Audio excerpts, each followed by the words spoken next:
নমস্কার বন্ধুরা, আমি বলাকা ইচ্ছে ডানায় আপনাদের সবাইকে স্বাগত। আশা করি আপনারা ভালো আছেন, সুস্থ আছেন। আমরাও খুব ভালো আছি।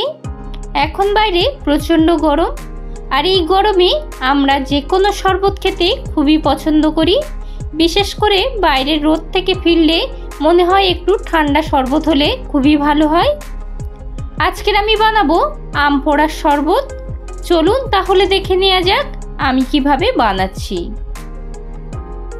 আমি এখানে দুটো মাঝারি সাইজের আম ভালো করে ধুয়ে পরিষ্কার করে নিয়েছি। এখন আমরা গ্যাসটাকে অন করে একটা তারের জালির উপর আমটা খুব ভালোভাবে পুড়িয়ে নেব। খুব সাবধানে হাত পুড়ে যেতে পারে। গ্যাসটাকে আমরা লো টু মিডিয়াম ফ্লেমে রেখে আমটা খুব ভালোভাবে পুড়িয়ে নেব। হাই ফ্লেমে দিয়ে আমটা পোড়ালে আমের বাহ্যিকটা খুব ভালোভাবে পুড়ে যাবে, কিন্তু ভিতরটা ভালোভাবে সুসিদ্ধ হবে না। 4-5 মিনিট সময় নিয়ে আমরা আমগুলো ভালো করে দুটো সাইড উল্টে পাল্টে ভালো করে চারিদিকটা পুড়িয়ে নিতে হবে। দেখুন একটা সাইড খুব ভালোভাবে পুড়ে গেছে। আমরা ভালোভাবে অন্য দিকটাও পুড়িয়ে নেব।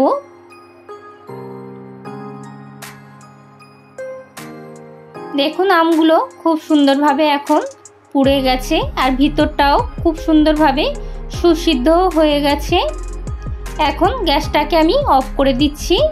একটা পাত্রে জলের মধ্যে আমরা আমগুলো ডুবিয়ে দিলাম।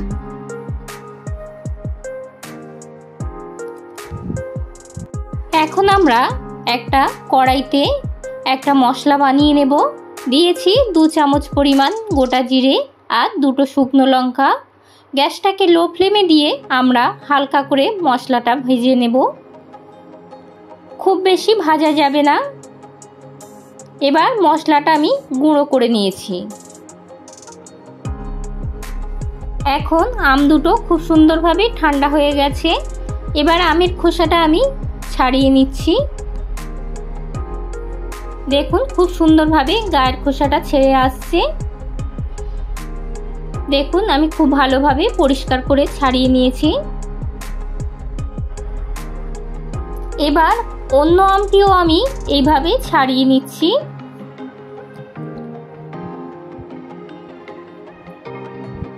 দেখুন কত সুন্দরভাবে ছাড়িয়ে নিয়েছি।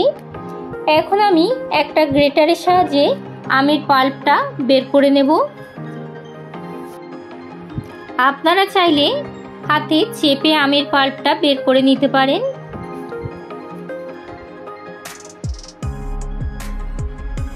দেখুন কত সুন্দরভাবে আমের পাল্পটা বের হয়ে গেছে।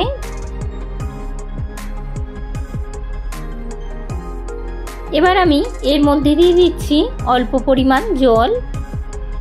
এবার খুব ভালোভাবে আমের পাল্পটা ম্যাশ করে নেব।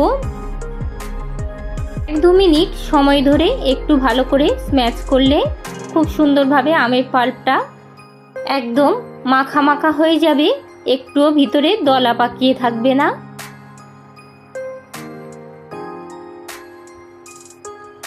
দেখুন কত সুন্দরভাবে স্ম্যাশ হয়ে গেছে।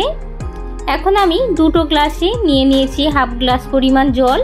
জলের মধ্যে আমি দিয়ে দিচ্ছি তালের গুড়ের পাটালি। তালের গুড়ের পাটালি আমি আগেই বলেছি শরীরকে ঠান্ডা রাখে। আপনারা চাইলে এখানে চিনিও ব্যবহার করতে পারেন। আমি এটা 5 মিনিট রেস্টে দিয়েছি। 5 মিনিট পর তালের গুড়ের পাটালিটা খুব ভালোভাবে গলে গেছে। এখন একটা চামচের সাহায্যে খুব ভালোভাবে জলের সঙ্গে মিশিয়ে নিচ্ছি।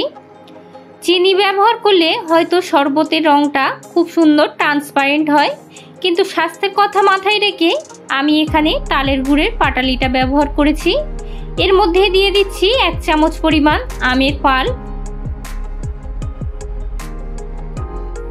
এবার চামচের সাহায্যে খুব ভালোভাবে মিশিয়ে নিচ্ছি।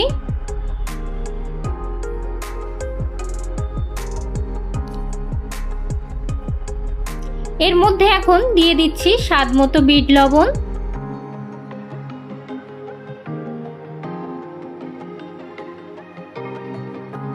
দিয়ে দিচ্ছি গুঁড়ো করে রাখা মশলাটা হাফ চামচ পরিমাণ আমি দিয়েছি।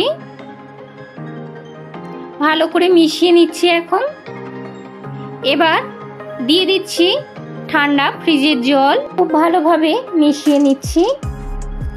আমাদের আম পোড়ার শরবত রেডি। এই গরমে শরীরের ক্লান্তি দূর করতে আপনারা বাড়িতে এইভাবে বানিয়ে আমাদের কমেন্টে জানাবেন আপনাদের কেমন লাগলো। যদি আমাদের এই রেসিপিটি ভালো লেগে থাকে তাহলে একটা লাইক ও শেয়ার দিয়ে আমাদের পাশে থাকবেন, আর পরবর্তী ভিডিওগুলোর নোটিফিকেশন পেতে একটা সাবস্ক্রাইব করে রাখবেন।